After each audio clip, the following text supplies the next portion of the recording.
What's up, breathing people? Welcome back. Today, I'm joined by my wife, Brittany, the curator of all questions, and we're going to be talking about, is your relationships toxic or healthy? How to tell if you're in a toxic or a healthy relationship. So ask away. We'll get right into the questions. What are some signs of a healthy relationship? So a healthy relationship has to involve people who are there for the other person. If you're not showing up for the other person, there is unhealth in the relationship. And what I mean by show up, to define that clearly, if you can give up your time, if you can give up your resources, if you can give up your desires for that other person, there is health in the relationship. That's good. Every relationship has to have that offering of those things, you know. And that's marriage or pre-marriage. That's dating relationships as well. That's how you'll be able to define if you're in a healthy dating relationship. If that person's showing up and they are offering their time, especially if that's part of your love language. If quality time is something that's important to you and that person is offering that to you in the relationship, it's healthy. Yeah. And I think that goes for kind of every way you receive love in the relationship. If they're able to offer it, especially if that's not how they receive love, that's really healthy. So I think people that are able to show up for the other person in the relationship, that's where you can define if it's healthy or not. I like that definition. So if it's not all about you, yeah, it's on a good path. Everything in relationships, especially in marriage relationships where there is supposed to be a commitment, selfishness is the thing that will either lead to your success in marriage or your failure. Okay. That's it.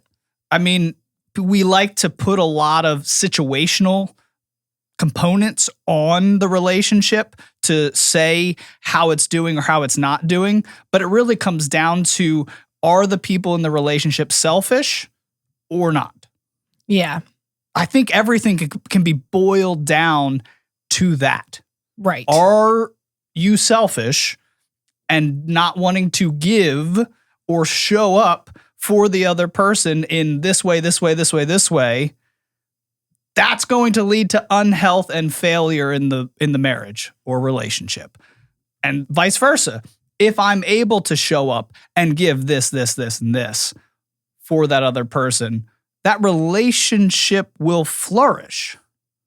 That just is common sense, but when we're in the thick of it, it's hard. Right. We're in the thick of it. We're like, I feel like I've given so much. I feel like I've done so much. I feel like I've shown up so much. And maybe there has been times where it's not been received well or it's not been reciprocated. And there comes a point where we just give up. But that doesn't mean that... That doesn't mean that the relationship isn't healthy or couldn't be more healthy. I think it's important. I like how you said that to see it, is the person willing to offer certain things of themselves, whether it's their time or their words. If they're willing to do that, then they're not being selfish. But what I'm getting at is sometimes you don't realize you're being selfish. But if you're able to point out and say, hey, I noticed this in you. Why do you do that? Because it's hurting me. Or I need this from you, this one thing. And just to see their response, if they're willing to make a change or they're willing to realize, oh, you're right, I am kind of being stubborn on this issue, or maybe not an issue, but I'm unwilling to give in on this issue. I didn't realize that before. And just being willing to make adjustments. Yeah. That would be considered healthy to me, because we're all selfish in a way. Yep. And sometimes we need that other person to point those things out to us. Yeah. Because we just aren't aware of them. Right. And hopefully, if it's a healthy relationship, when that's pointed out, you're willing to admit that you've done something wrong. Yeah. Or make a change. Yeah. Every relationship is salvageable, but you can't stop. You can't stop with that selflessness and that showing up for the other person. Yeah. When you do, you are giving in to maybe where your spouse or the person you're in a relationship is just at right now. Maybe they're just in a place mentally, emotionally, relationally that they just can't. Mm-hmm. They just can't. They're just checked out, maybe for safety reasons, maybe for health reasons. They're just checked out. And you giving up and saying, I can't do this anymore, I can't show up, Mm-hmm. that will kill your relationship. Yes. You have to just continue. You can get to the end of a relationship saying, I didn't give up. Right. That's completely possible. That person can totally be like, I'm done. And you can say, I never was. Yeah. And that's a much healthier way for you to end any relationship. Be there till the end until that person gives up. But that involves, though, also still pointing out in that person what you might need from them. Sure. Or working through issues. It doesn't mean that you just give of yourself and never stand up for yourself. No. And I know that's not what you mean, Yeah. but it might sound like that. And so I just wanted to put that boiling in. down what does a healthy relationship look like, that's what it is. Yes. That's what it is. You never giving up on showing up and being as selfless as you can right now. Obviously, there are going to be periods when you're going to need your spouse or the person that you're in relationship with to step up because you just can't. Mm-hmm. That's okay. That's part of human beings. That and that's happens part in of every relationship. Yes. Yeah. Yes. But the more you can show up, the more you can be less selfish in bringing yourself to that person and giving them what they need in the relationship, especially when they ask for it. Mm-hmm. Especially, and it goes both ways, especially when you ask for it, you should expect that Mm-hmm. from the person, Yeah. especially if you do it in a way that you're really communicating why you need those things in the relationship. Yeah. You should expect it. And when they don't show up for you in that way, yeah, you need to go to them. You need to be like, hey, man, I expressed this need. It's something that's really important to me. Yeah. And I told you why. Right. If you're not able to. And it's realistic. It's Right. not. And if you're not able to do it, tell me why.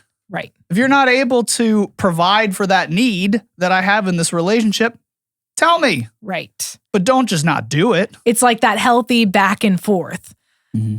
And then you can get to a solution, and usually you can then understand the other person better. You both will understand each other better. Yeah. If you keep going back and forth on it. Yep.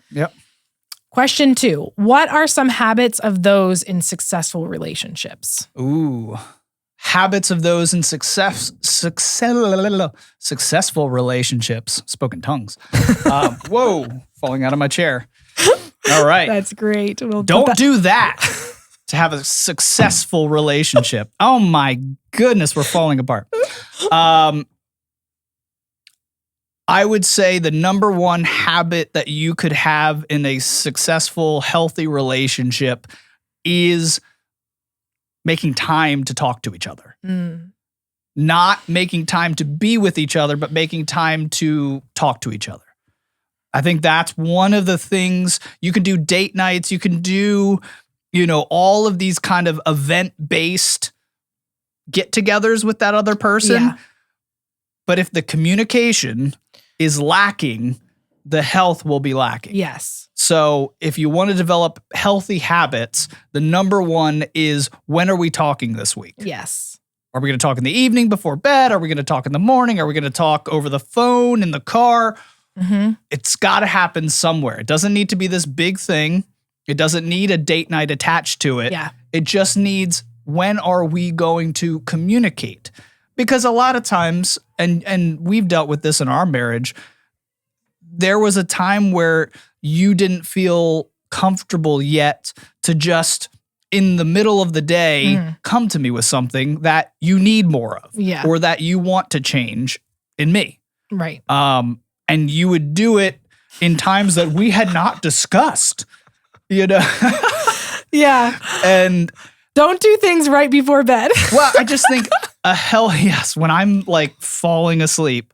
Don't gather your courage when your husband's about to fall asleep. Yes.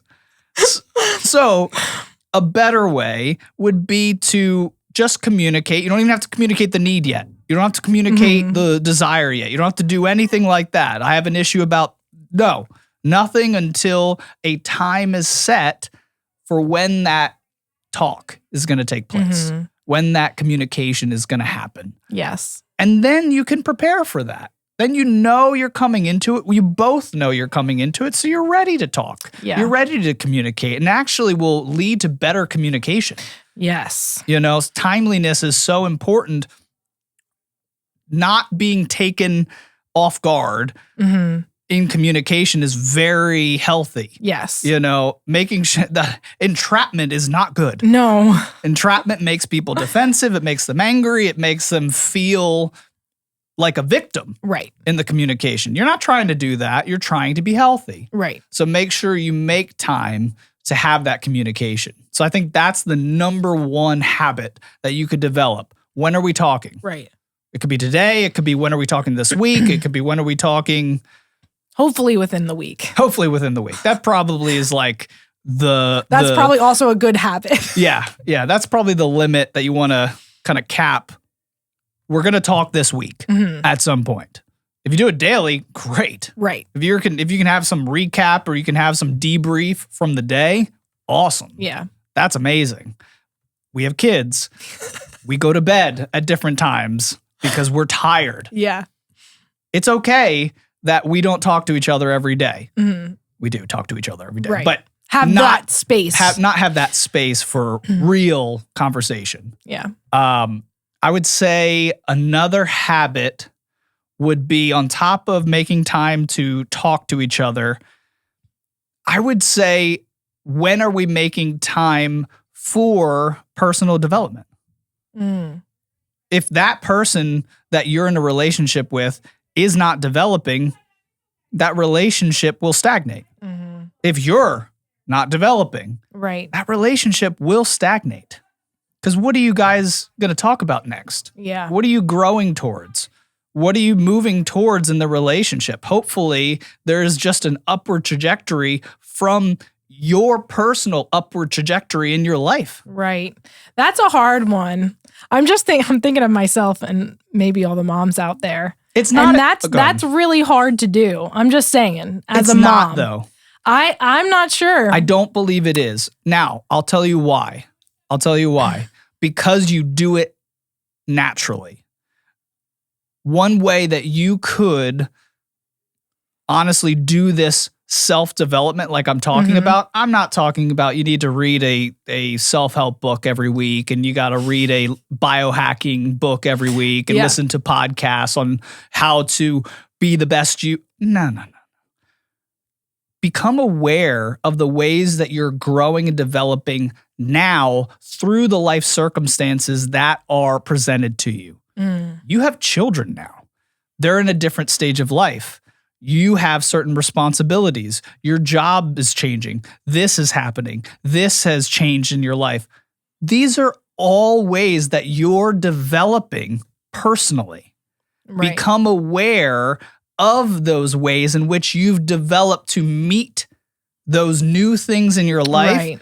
And that is something that you can focus on as a way to see how you're developing personally. So you're saying if you're learning, like Just be learning. even if you're learning, like as a mom, you're like, oh, I'm learning better ways to relate with my children. I'm learning better how to emotionally function as a wife and a parent and, working. Like any kind of growth or learning is development. Yep. Okay. Yeah. Because So when don't make I think of personal development, I'm like, yeah, I'm not doing that. Like, I'm just trying to like get up in the morning and be ready, presentable, and like take care of my kids, teach them, Yeah. do some work, get the food on the table at the right time. Yeah. And it's a little rough. But that's because you're not aware that of how much you've grown to meet that demand. Right. As I sit and think about it, I know that I'm learning and growing. Yes. Even though it's not I'm not like going to school anymore. I don't have time to read a lot of books. Right. But that's because that's how you were taught to develop. Mm-hmm. Yeah. The problem is that didn't teach you anything. That's kind of true. That didn't teach you anything. Yeah. Books teach me stuff. Books teach you things because you wanted to learn them. Yeah. Life teaches you things because you have to. Yeah. And that's a much better way. Exposure is the best way to learn languages. Right. Exposure is the best way to grow in every area of your life. Right. Exposing yourself to that thing on a daily basis will help you develop in whatever area that is.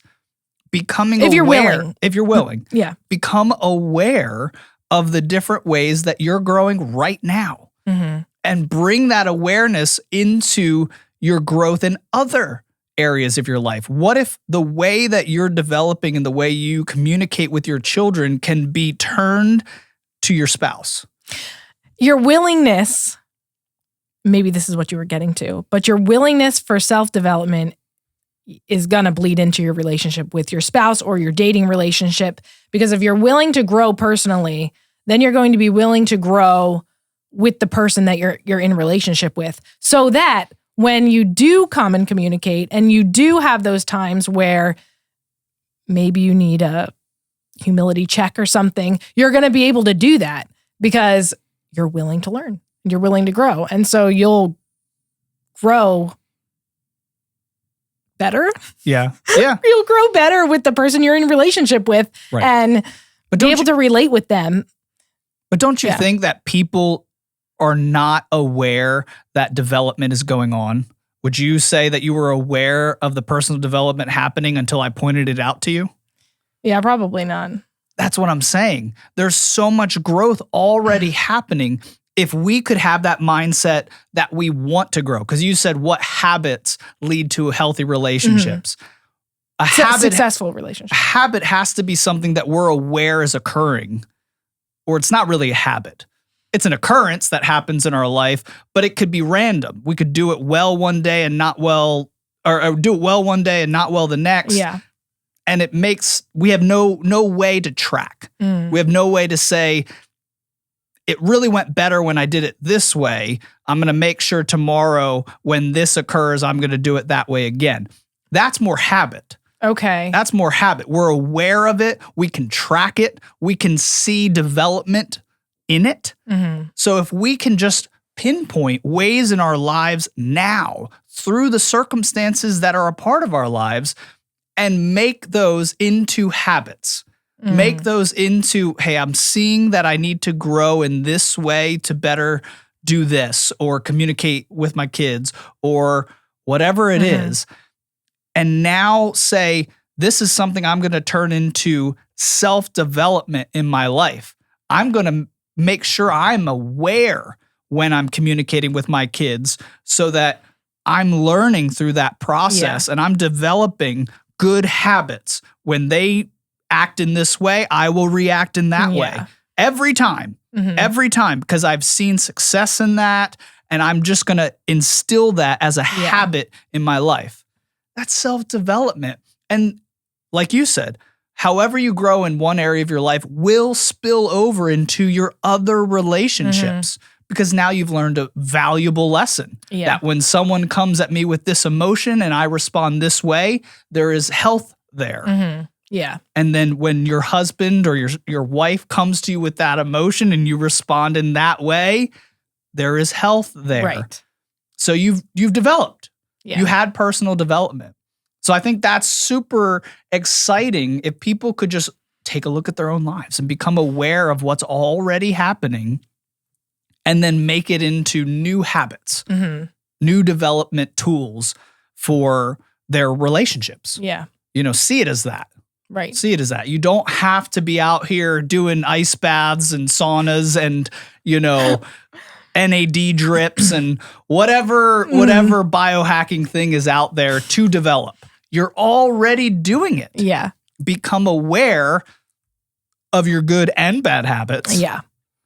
And promote the good ones and de-incentivize the bad ones. Yeah. And you'll grow. You'll self-develop. And that's Right. awesome. That's cool. Yeah. I would add one as well that I think we do, but we don't maybe think about it. Okay. But I think we're pretty good at thinking of each other when we do anything. And what I mean by that is we're aware of the other person and how our actions will affect them. So like we ask each other before we make plans because I'm thinking about you. Yeah. I'm like, I might want to do this, but do you want to do this? Before I just volunteer our family to do this, let me check with you. Right. But that's been self-development too, because we didn't didn't do that well. No. Yeah. Maybe that's why I'm aware of it. We've grown in that way. And I think that is a good thing to have in relationships, is having that other person on your mind in all of your decisions. Yeah. And I think that makes a successful relationship because you're actively thinking about that person, which shows them that you care. Yeah. And that means the world. And aren't there small ways that you can do that result in more big, I'm going to think of who I'm in a relationship with when I make decisions about things. Don't you think it starts with, I don't know, this is so stupid, but like in the mornings we have retainers because we had braces, and we have little retainer cleaners. Yeah. That we, there are these little like tabs that we put into water with our retainers, and it kills all the bacteria that develop during the night, which is really gross. Yeah. But we will make sure in the mornings that we give one to our spouse who might not be up yet. Yeah. And put one in our own, bowl. Right. With our retainer. Like just that little, and I'll give one to my spouse for when she gets up. Yeah. Or when he gets up. Yeah.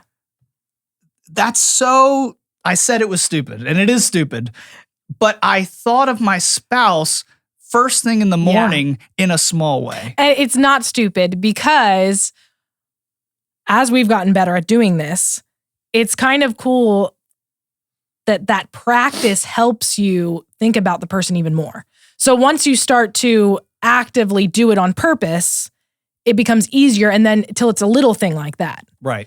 And it grows even more that you think about them more throughout the day, and that shows, it just helps you care for them better, I think. Yeah.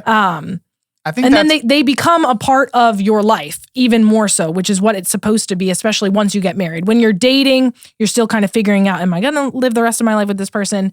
So it's good to get in those habits then, but especially once you're married, it helps you think about that person and really care for that person like you're supposed to. And it makes your life and their life better. Yeah, I think a lot of times. It makes it successful. I think a lot of times, though, people do that in dating and then don't do it in marriage. Oh, yeah, don't lose that. That's a good don't one. lose That's it. a successful Right. habit. How do you keep your marriage or your relationships healthy? Don't stop the good things. Yeah. All the good things, the date nights, the little kind of ways you dote on your spouse or the person you're in relationship with. Keep doing it. Yeah. Keep doing it. That'll really help. Yeah. That'll really help keep everything healthy. Any other habits?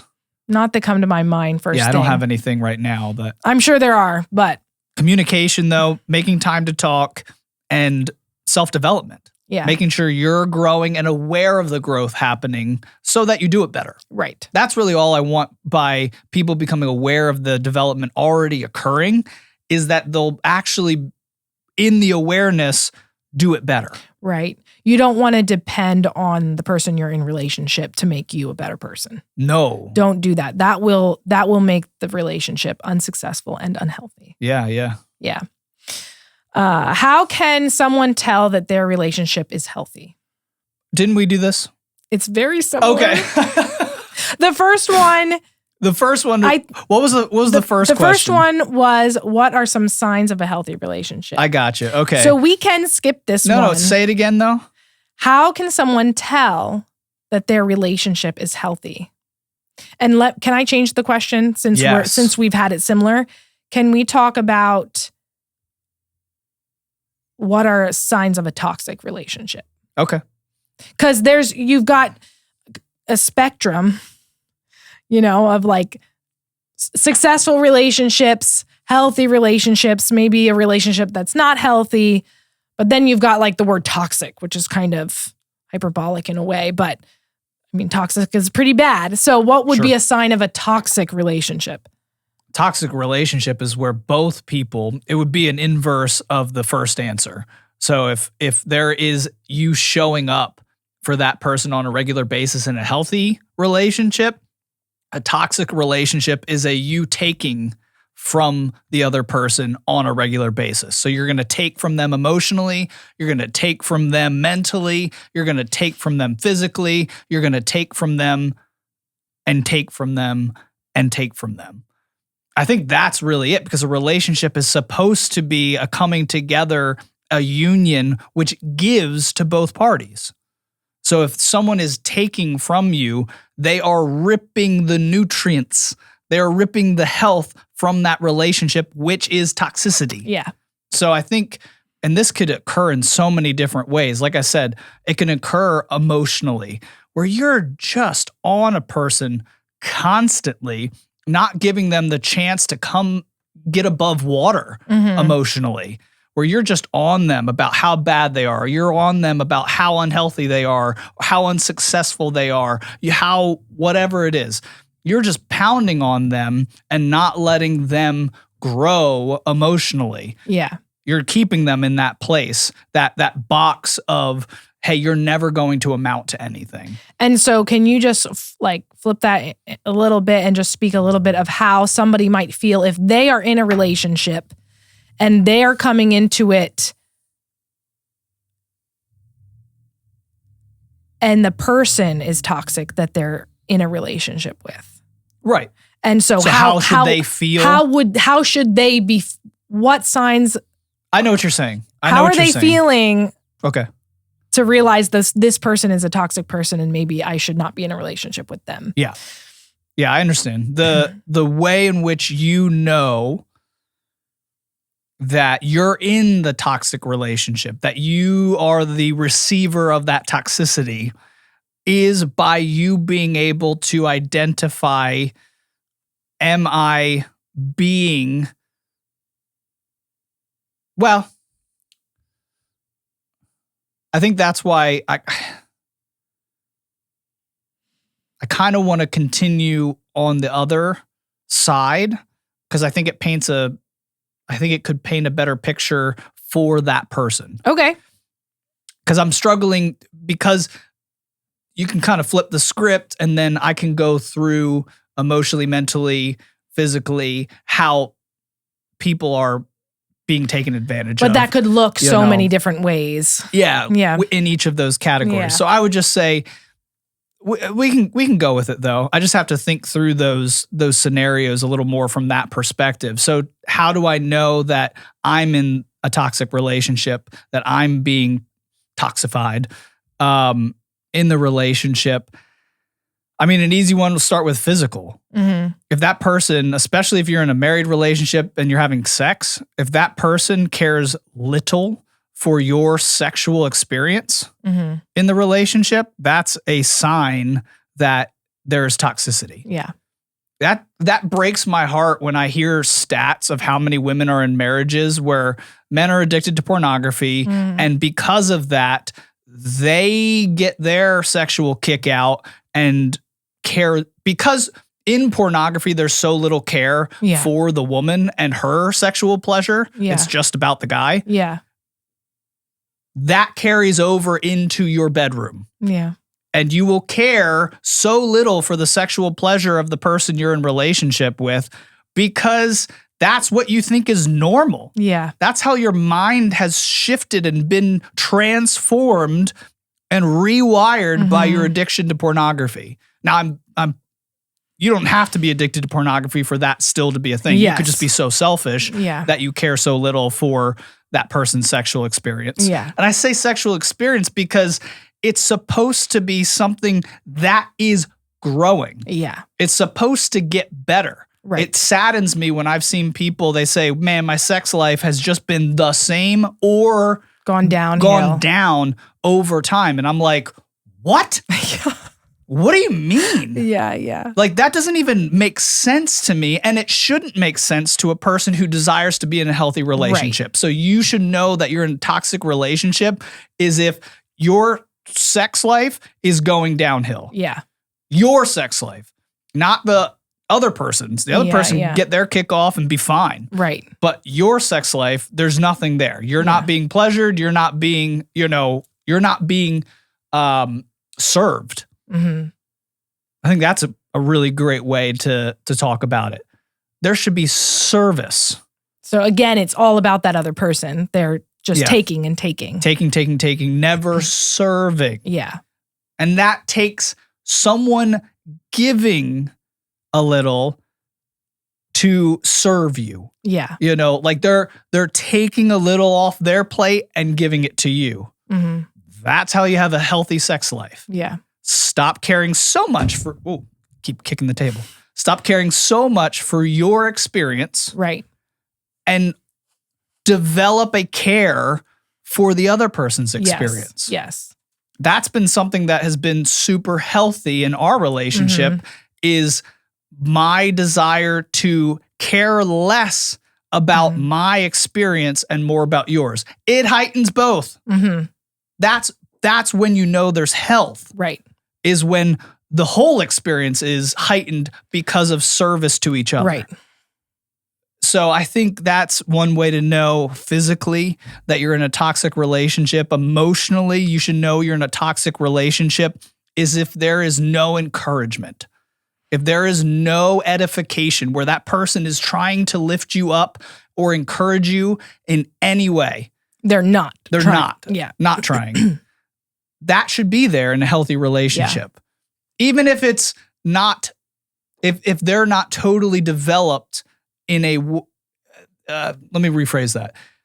If they've not developed the ability to communicate that well, it should still be there. Yeah. In its primitive, undeveloped form. Yes. Hey, I had a hard day at work. Well, I know you're a good worker, so I'm really, sorry that occurred. Right.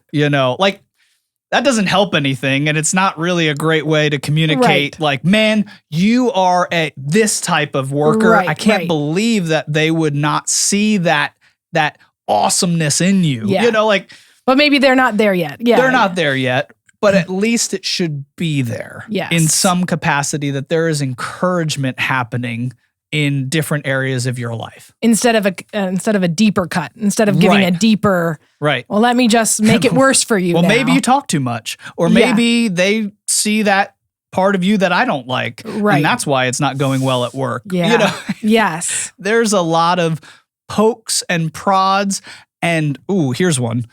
If there is a lot of sarcasm, if there's a lot of sarcastic jabs at you, you may be in a toxic relationship. Right. There's one thing to just be sarcastic because a person's not healthy enough to communicate. Yes. It's another thing if that sarcasm is consistently too close to the mark. Yeah. Where it starts to become poisonous. Right. Where it starts to really infect the way that you view yourself, the way that you think about an area of your life. Yeah. That's when it might be getting toxic. Right. So that's something to be careful of emotionally. Would you say a way to maybe notice this as well would be if you stand up for yourself or you inquire of something of that person that you would like them to change because it's hurtful? How would a toxic person's response be to that? So they won't be receptive to that at all, correct? Like if the person on the receiving end of the toxicity is asking them or pointing out something in that person they're in a relationship saying, I don't like it when you do that, that hurts me, or I don't understand why you do that, or no, I I don't want to do this thing or whatever it is, they're standing up for themselves. How will the toxic person respond? Not that you can give word for word, Right. but I think they'll double down. I think they'll double down on whatever it is that they were doing to be toxic, especially if you're bringing a true heartfelt, not I'm going to throw this toxicity back in your face. right. Like if it's a real heartfelt, like, could we please stop with the sarcasm Mhm. about my, things I don't do well? Right. Could we please stop with this? Or, hey, sexually, do you ever think maybe to slow down? Right. Right. Right. Whatever it is, if you're communicating that in a true and heartfelt way, I think they'll double down if there is just true toxicity there. Okay. And I say that in the way I said it because I don't want someone to turn around and be a jerk because of things that they've felt and be a jerk back to that other person and expect anything to change or expect a revelation to actually come. You do need to offer it in a way that is able to not just place blame on that person to really see where their heart is. Yeah. Because if you're placing blame on them, they will be defensive and they will strike back. Anyone will. Yeah. Anyone will.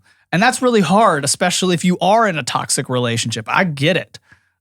You're not going to want to go to that person in that way. But you also haven't left them yet. So something is keeping you there.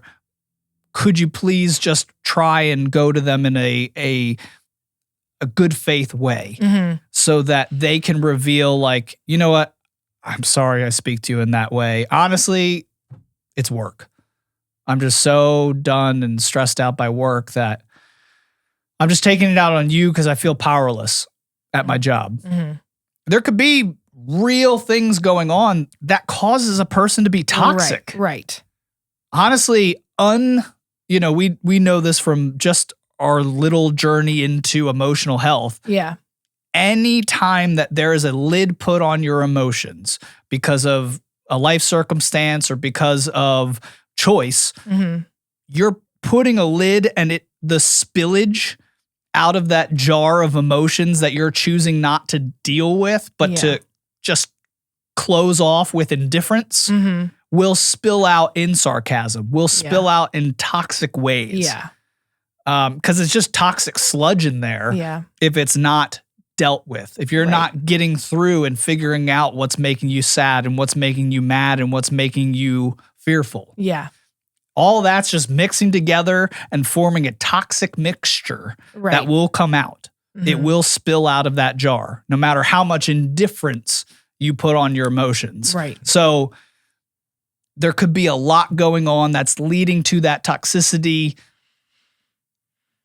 more than just malice, more than just hate, more than just this person is just a bad guy or girl. Yeah. So come with good faith if you desire that relationship to go from toxic to healthy. Yes. If you don't, get out. Yeah. Yeah. I think that's the only way that you're ever going to have a chance of becoming healthy from a toxic relationship is your good faith put forward in that relationship. And then you'll really see their heart then, like you're saying. Right. And their response will show their heart. And maybe they're not ready. They're not ready to change. They're not ready to stop being toxic. That's tough. That's really tough. But maybe you will just have an inkling of a way that you could serve them better to start breaking down that toxicity, to start breaking down those ways in which they are not giving but taking in the relationship. What are healthy boundaries in a relationship? And maybe it'd be good to talk about a regular relationship, a dating relationship versus a marriage relationship. Okay. But what do healthy boundaries look like? And I guess this is in relation to toxicity. I'm guessing. I would just take it as these are all these questions came up close to each other. Right. But I think it might just be what are healthy boundaries in a relationship. That's tough. That is tough. That's tough because I don't know. I would say go general. Okay.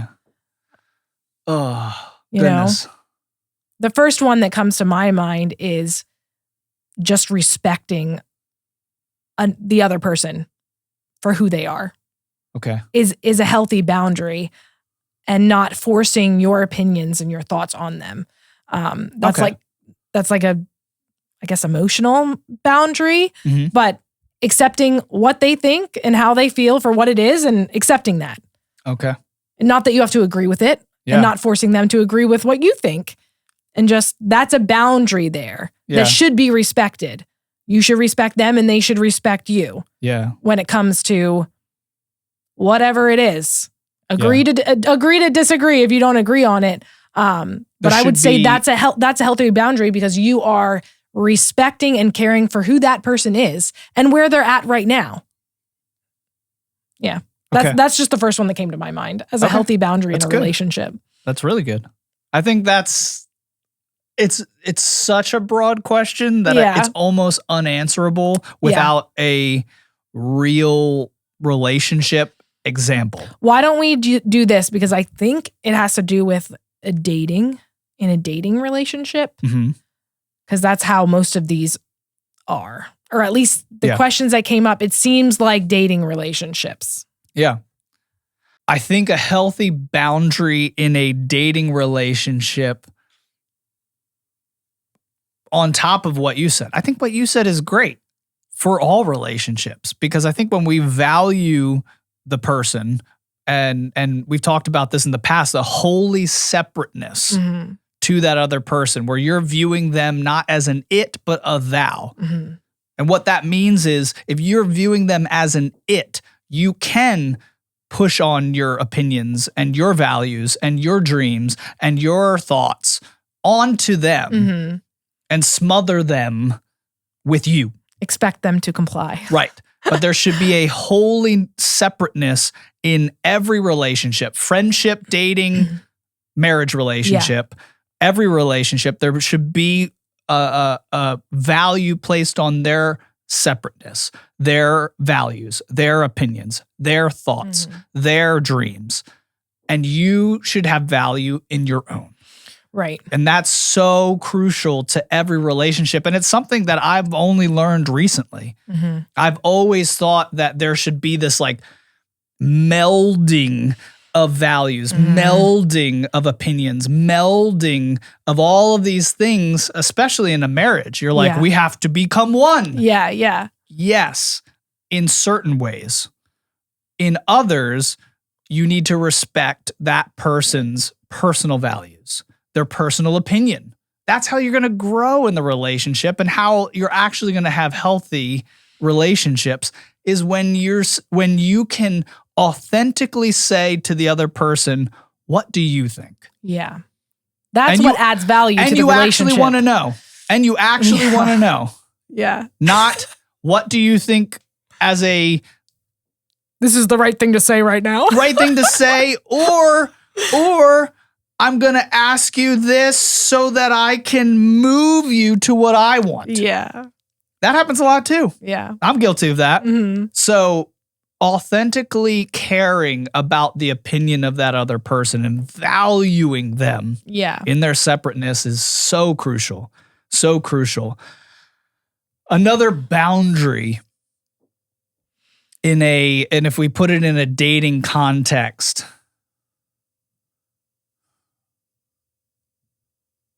can I add something? Sure, because I'm a little lost on this one. As you were talking about just valuing the separateness of each individual, it made me think that answer in itself probably is the whole answer. It just looks different depending, right? When it comes to, physical, sexual boundaries in a dating relationship, if one of you doesn't want to have sex in that relationship, right? Until marriage, then that's what you value. And it better darn be valued and respected by the person that you're in relationship with. Right. And so that's a boundary. That's a boundary now. Yeah. And right. And a lot of people will hear that and they'll get weird about that because they're like, you just want us to wait till marriage. Yeah. Also, it's that person's value. How much do you care? Can you give time? Mm-hmm. Can you say, I will wait for you? Yeah. If you can't, you don't care enough to have a healthy relationship. Yeah. Because there's going to be times in your marriage where that person says, I'm not feeling it right now. Yes. And you need to stop. Mm-hmm. And you need to give time. Mm-hmm. And you need to give space. And if you can't do it in a dating relationship, you darn well won't be able to do it in a marriage, and it will lead to toxicity in the relationship. Yes. So practice now valuing. Right. So that when you get married, you continue valuing that separateness of the person. Yeah. So yeah, I agree. I think it could relate to so many personal boundaries that a person has set up from their personal values. Yes. If they value something and they communicate that to you, you need to respect that. And if you don't, that's an unhealthy relationship. Yeah. That's a crossed line. Mm-hmm. And that person should take it as such. Hey, they crossed the line on something that I value. Right. Noted. Yeah. Yeah. For sure. That should be noted. For sure. Too many times crossing the line, then something needs to happen. Yeah. How can someone make a toxic relationship healthy? This was a specific question. Yeah. That I saw. People wondering if they can make the relationship that they're in healthy. Yeah, I think we must make sure that we're healthy first. You will never rectify a toxic relationship if there is still unhealth and toxicity that clings on to you. You need to be able to get healthy enough to rid yourself of that toxicity. Even if you have to exist in it, you can be free from it. Mm-hmm. That's hard to do. So you can do, it's very hard.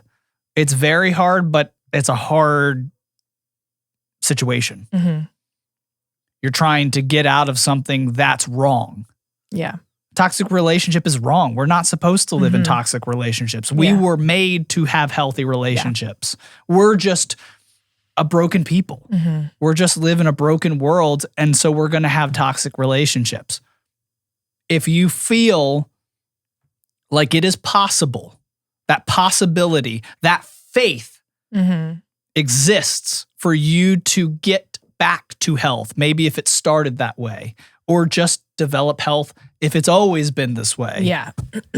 Then I would say you need to get freedom first, because you will never be able to lead the person you're in relationship with if there is still toxicity clinging to you. Yes. What is that beacon that they can follow? What is that path that you're laying before them if you're still with them? Right. If you're still laying in that toxicity, if you're still broken and just overcome by it. Because you're going to feed into it. You just help each other. You help each other stay toxic. Yeah, and that's a huge thing in relationships is we feed into that toxicity, you know, and the sooner, and when I say get freedom from it, how do you get free from something? You have to realize that you are a slave to it first. You know, a slave doesn't know what freedom is until they become aware that they are not. Yeah. I don't have, you know, the ability to speak my mind in the relationship. I don't have the ability to to communicate my desires physically. I don't, whatever it is that's toxic in that relationship, becoming aware of that and that exists in you is the first step to pursuing freedom. Right. To pursuing freedom to get out of that toxicity so that you can be that shining example to your spouse, to the person you're in a relationship with, of where to go, of how to develop out of that. And hopefully, and I really just believe that this might be the only way. I always believe that prayer is a huge part of that. And I know people that are the most Christian or religious people that prayer has really helped them develop out of that, because you want to develop to be a person that your spouse or the person in your relationship can follow. Yeah. Who do you have to look up to be the person that gets out of that toxicity that you exist in right now? Right. That's what a higher power, that's what God, that's what Jesus can offer to somebody, is that thing that exists outside of the toxicity you currently exist in, and you get to keep your eyes on that instead of this. Yeah. There's something so powerful about looking up to the sky, looking up to the heavens, looking up to something beyond where you exist right now. And that allows you to move forward, to get up, to start pursuing something different than what's around you. It's the only way you can see a better way. I think so. And I think if we were to dissect other ways that people have gotten out of toxic relationships or gotten themselves out of the toxicity that they exist in their relationships, it usually comes back to something like that. They found something to look up to that got them to walk forward or out of that environment. So, yeah, work on yourself. Become that person that your spouse or the person you're in relationship can look to also get freedom. Yes, because you can't change them. Yeah, that's kind of what... That's the simple way of saying what I said. You can't change them. Yeah.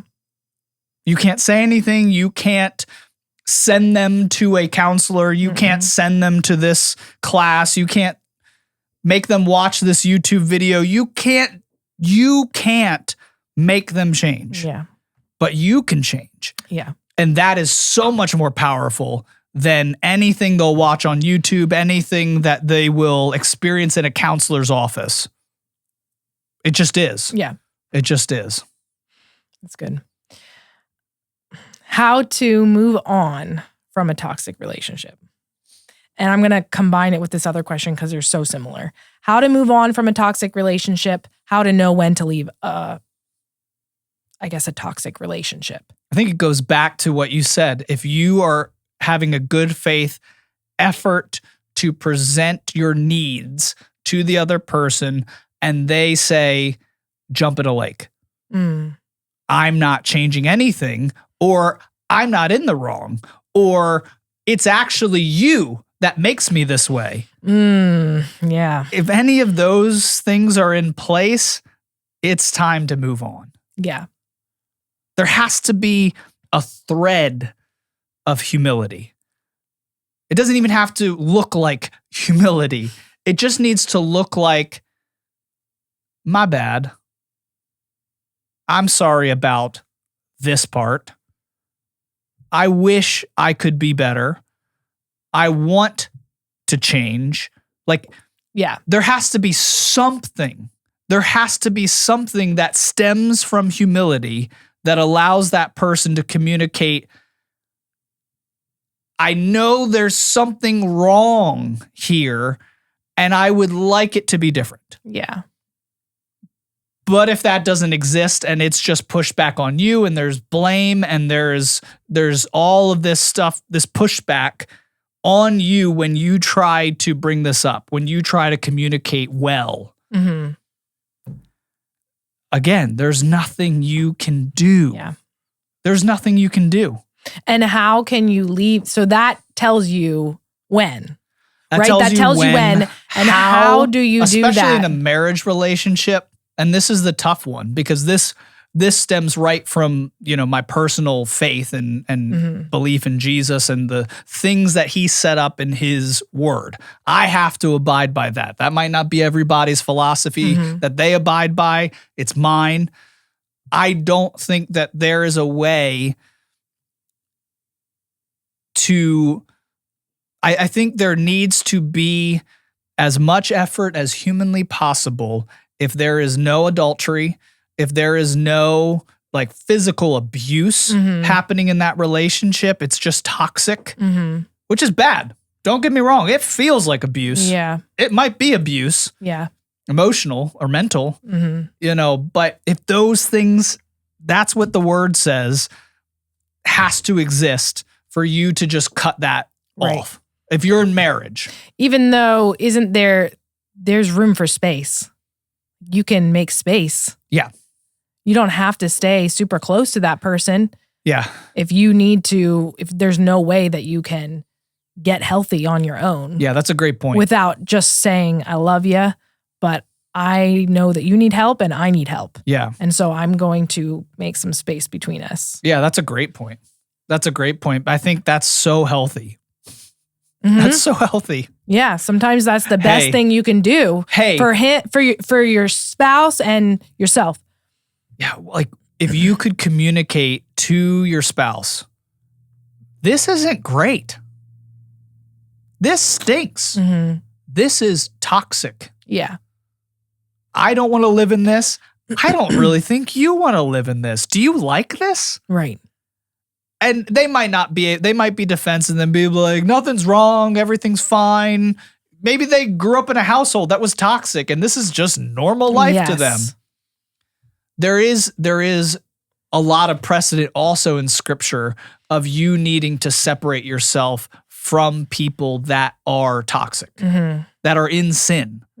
There's tons of examples in Corinthians and other letters to the churches where they're like, you need to separate yourself from these people so that they can actually encounter, because of that separation. Like if you mean something to that person, the separation will actually allow them to get serious about changing. Yes. That might be the catapult. Important. It might be. A lot of times, especially in the church, I think it's super necessary for when someone is just in chosen sin, where they're just like, yeah, I'm doing this and I don't really feel a way about it. You're like, dang, okay, well, I love you, but I'm not going to participate in this chosen sin, not sin that you don't even know you're committing. This chosen sin that you are choosing to commit. That you don't care about.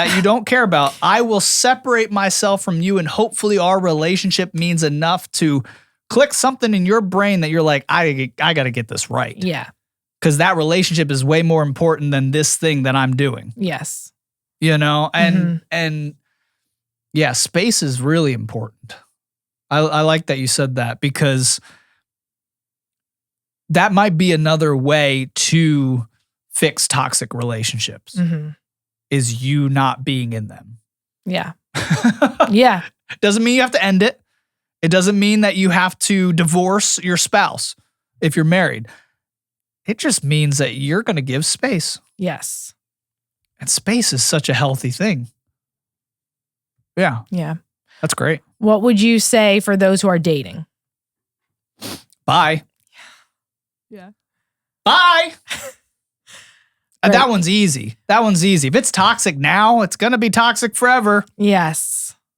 Like you Is there a safer way to do it though? What if the person is, because I'm trying to figure out why is somebody asking this question? It must be because they're nervous for the reaction of the person that they're with. Dependent.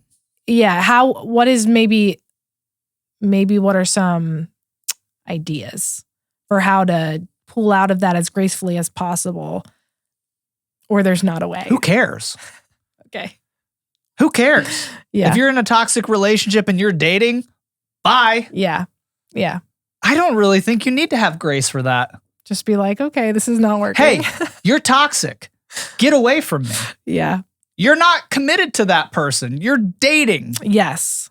Bye. Like, I don't think we need to play with toxic chemicals. Right. That's why they got death, on the barrels that are toxic. They got little skull and crossbones. Like, don't touch it. Yeah. Get away from it. Stay away from it. Don't talk to me anymore. Mm-hmm. That's the best way to do it, especially if you haven't been dating for long. As soon as you see that, you're just like, we're done. Right. And I get it. If you're in I think it's harder for the people who have been in it a long time. A long time. Right. It's different. It's harder. Right. Not different. It's not different. It's just harder. Whereas if you're just dating and you see it right away and it's evident to you, it's easy to just be like, oh yeah, this would never work. Yeah. One tip to help people early on so that you can catch this quick is to be as honest as possible, as early as possible in the relationship.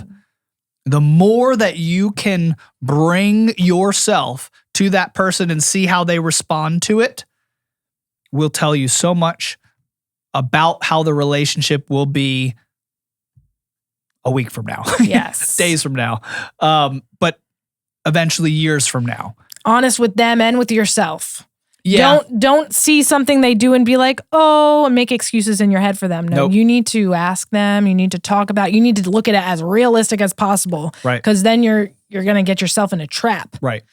Yeah. Is this a holy separateness that's occurring right now? Or is this something that I need to be aware of? Yes. Yeah, that's definitely, because that could just be that person's opinion. But if it's a toxic opinion that is taking from you, there's a difference between an opinion and I'm going to crush your opinion to promote mine. Yeah. That's toxic. Yeah. Now, take note. Take note if that continues and be like that. And that's what, in dating relationships, we're not as brave as we should be in those relationships. Yeah. We should be really brave in that time Yes. that we're preparing for marriage, hopefully, eventually, to say, hey, what the heck? Yeah. Hey, man, why'd you just down my idea? Yep. That's my opinion. Right. You could have another one, but don't be coming against my opinion and saying, oh, that sucks. Right. That's mine. Do you not care about me enough to just value that I gave my opinion?